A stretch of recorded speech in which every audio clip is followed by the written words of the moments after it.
네, 안녕하세요. 오늘은 여섯 번째 주제 성질과 성분에 대해서 말씀드려보고자 또 자리에 앉았습니다. 우리 인체를 볼 때도 보이는 부분과 보이지 않는 부분에 대해서 지금까지 설명드렸고, 보이지 않는 부분이 보이는 부분을 조절하고 있고, 살다가 생기는 모든 병은 보이지 않는 부분이 않는 부분에 이상이 생겨서, 그 부분에 오류가 생겨서 보이는 부분의 결과를 만들어내고 또 우리가 증상을 느낄 수 있고 이런다고 말씀드렸습니다. 오늘 이제 성질과 성분에 대해서는 세상만사 어떤 물건이든, 그다음에 또 사람도 마찬가지고요. 뭐 일단 사람으로 먼저 설명드리면은, 예? 인체가 있습니다. 그러면 이런 것을 한번 생각해 보시기 바랍니다. 우리가 어떤 선을 기준으로 죽기 전하고 죽은 후하고 어떤 이 찰나의 순간이 있지 않겠습니까? 이 찰나의 순간에 여기서 이 상태로 넘어가는 순간에 우리가 분명히 느낄 수 있는 게 달라지는 게 있지 않습니까? 보이지 않는 부분, 누가 부여했는지, 그런 부분이 어디서 왔는지, 알 수는 없지만, 우리가 대부분 그런 부분을 영혼이라고 하고 부르기도 하죠. 어떻게 보면 우리 일상생활에서는 마음이라고 할 수도 있고요. 보이지 않는 부분이죠. 이런 어떤 선을 기준으로 이 찰나의 순간에 뭔가 우리 몸에서 변화가 생기고 그런 부분이 사라지는데, 그런 부분이 사라져서 어디로 가는지 이런 부분까지는 누구나 알 수 없을 거고, 그거는 죽은 다음에나 알 수 있지 않을까. 그런 부분의 어떤 에너지가 그냥 소멸된다 그러면 죽은 다음에도 알지 못하지 않을까, 그런 생각인데, 우리 성질과 성분에서 왜 그런 말씀을 드리냐면, 우리가 살아있을 때는 그 안에 보이지 않는 어떤 영혼이나 조절자가 어떻게 보면 성질에 해당됩니다. 예? 우리가 죽은 후에는 우리 인체, 진짜 육신 덩어리, 육신 덩어리만 남지 않습니까? 이 육신 덩어리는 그야말로 이 성분만 남게 되는 거 아니겠습니까? 이 안에 성질은 사라지는 거죠. 그 사람의 고유한 개체성,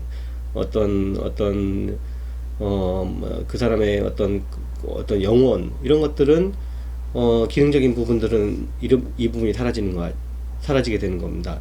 그리고 이제 이 성분만 남게 되죠. 이것을 왜 말씀드리냐 하면은, 우리가 어떤 건강을 위해서, 지금 많은 분들이 보면 건강을 위해서 건강식품을 여러 가지를 드시고 있습니다. 무슨 잘물도 농축해서 드시고 하시는데, 그것을 바라보는 시각을 요즘에는 전부 다 성분 위주로만 바라보고 있습니다. 전부 다 이 성분 위주로만 바라보고 있다 보니까 이 갖고 있는 성질은 전혀 생각하지 않는 그런 어떤 경향이 있습니다. 그러니까 우리 몸에서 어떤 조절자를 조절하기 위해서는 이 성분으로 조절하는 게 아니라 이 들어가 있는 부분에 대한 성질로 이 부분을 조절하는 겁니다. 다음 주제에서 말씀드렸지만, 우리 몸을 기후로도 이해할 수도 있고, 이 부분은, 기후는 넓은 의미, 어떤 의미로 기적인 부분에 대한 얘기 있지 않습니까? 이런 부분은 보이지 않는 부분입니다. 우리가 바람이 있는지 없는지는, 바람이 우리 몸에 살갗에 부딪혔을 때나 나뭇가지를 흔들었을 때는 알 수 있지, 그냥 그런 어떤 움직임이 없으면 느끼지 못하는 것처럼, 그런 보이지 않는 부분들은 어떤 객체를 만났을 때, 어떤 대상을 만났을 때만 느낄 수 있지, 그냥 그 자체로 있을 때는 하나의 에너지지, 우리가 느낄 에너지 상태로 있기 때문에 실제적으로 체감을 못하게 되는 겁니다. 그런데 그런 체감을 못하는 부분들에 가지고 있는 어떤 각자의 어떤 세상 만물의 어떤 각자의 성질, 그 성질이 제각각이지 않습니까? 그러면 우리 인체도 이런 조절자의 부분에서 이런 부분에서 병이 들면은 이런 성질의 변화가 생깁니다. 그러니까 쉽게 말해서 우리 몸에서 기후의 변화가 생깁니다.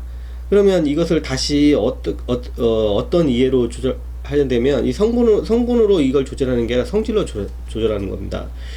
쉽게 말씀드리면 어떤 사람이 슬퍼서 울고 있습니다. 그러면 울고 있는 결과는 그 사람 마음에서 조절자가 슬프기 때문에 결과적으로 눈물을 흘리고 그 사람 표정을 보면 슬프구나 하는 것을 알 수 있듯이, 그 슬픔을 없애려면 그 눈물을 무조건 끊기 위해서 뭐 눈물 뚝 울지 마 이렇게 하는 것은 대부분 강압적인 거죠. 그렇게 해서는 그 안에 있는 슬픔이 해소가 되지 않죠. 그렇지만 그 사람을 따뜻거리고 위로해주고 이렇게 하면 그 사람 마음이 위로를 받고 뭔가 평온한 것을 찾아서 다시 눈물을 그치게 되는 것처럼, 그렇게 우리가 말로도 이런 성질의 변화를 줄 수 있지 않습니까? 그렇게 해서 그 사람 대상이 그 어떤 변화가 생기면 그 사람의 어떤 운다는 증상이라면 운다는 증상이 사라지게 되는 것입니다. 이렇게 바라보시게 되면 우리가 너무나 이 보이는 부분에만, 성분에만 추주해서 거기는 뭐가 들어가 있어서 어떻게 작용한다 이렇게 보이는 거는 50%만 이해한 겁니다.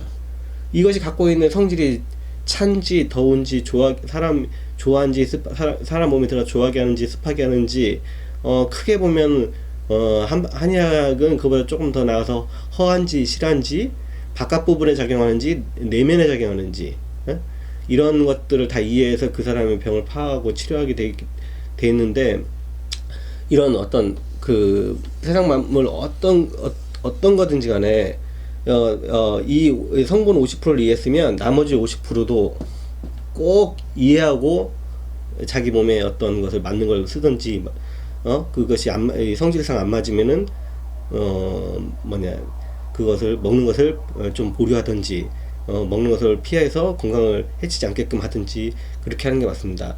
이게 우리 몸에서 성질과 성분 중에서 성질이 성분을 조절하듯이 우리 세상 만물 모든 것도 어떻게 보면 성질이 좀 더 우선한다고 보시면 됩니다. 그러니까 둘 다 50대 50이지만 어떤 조절자로서의 역할을 주도적으로 하는 것은 성질의 부분이 됩니다. 우리 몸도 조절자에서 부분으로 주도적 역할을 하는 게 영혼 조절자이고요. 이 부분은 다음 또 주제에 경락하고 한의학에서 얘기하는 경락하고 어떻게 관련이 있는지 차차 풀어서 말씀드리겠습니다.